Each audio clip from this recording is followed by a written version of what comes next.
Bonjour les gars, mes amis, mes collègues. Baninga na nyo soto. Nekola tsabino lelo cours ya lingala portugais. Les amis bazalaka vraiment la posa ya koyekola portugais mais bazalaka opportunité. Alors opportunité malamu yangoyo malgré vidéo ils ont vraiment nani makasité mais et ko sunga biso makasi vraiment na avancement ya portugais. Alors, tu as dit que portugais est la langue mokoboy. Et autant en latin, le cola français, le cola italien, le cola espagnol, etc. Kasi chaque langue, il y a un critère nango, chaque langue, il y a un campo nango. Alors, tu as le bosso alphabet portugais. Bon, le bosso alphabet portugais, il y a 23 lettres. Pour K, il y a la T. Pour Y, ils ont la T. PW, ils ont la T. Pourquoi Ekota? Ekota, suite à informatique, suite à technologie, dans le monde ils ont avancé. Il y a un portugais, il fallait toujours na 26 lettres, le cours la langue sous à latin, tel comme anglais, tel comme français, tel comme espagnol. Alors, il y a un cours balelo. Ndeni toki kotanga alphabet portugais ou comment à 26 lettres. Bon, tout bandi boy. Alphabet portugais est à 26 lettres. Alphabet português tem 26 letras.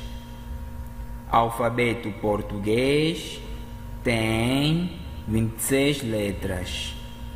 Tout bandi boy.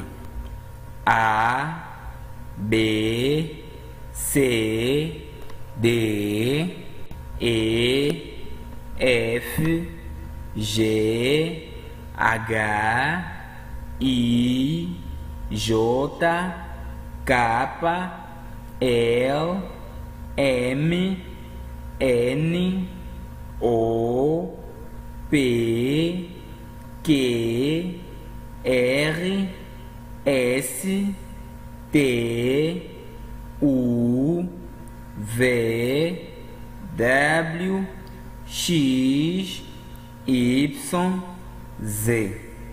Tu répètes ça encore une fois de plus. A, B, C, D, E, F, G, H, I, J, K, L, M, N, O, P, Q, R, S, T, U, V, W, X, Y, Z. N'a su tout comprendre, ce moyen vous allez, il faut répéter, il faut bien prononcer les mots. L, na français, tout dans L, mais en portugais, ils ont L, mais tout le monde moyen tout bien. L, L, il faut mettre L, yango one.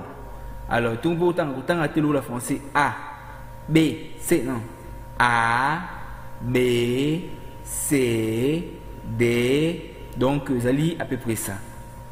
Alors merci beaucoup pour l'introduction on a sur tout ça nous va comme belé à la qui ça vraiment awa.